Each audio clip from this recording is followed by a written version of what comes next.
Tere!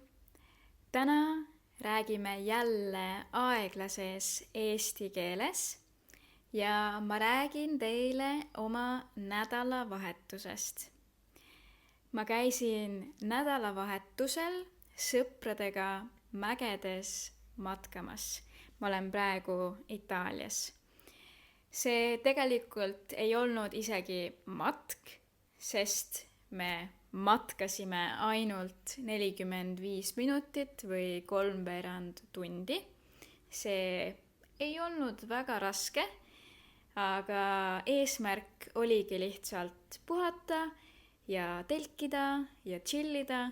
Nii et kui me kohale jõudsime, siis panime telgi püsti ja sõime koos õhtust.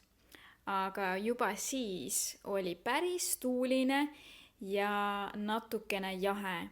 Nii et me otsustasime kohe peale õhtusööki telkidesse minna ja varsti peale seda läksime magama. Tegelikult me magada ei saanud, sest tuul oli nii kohutavalt kõva ja tugev.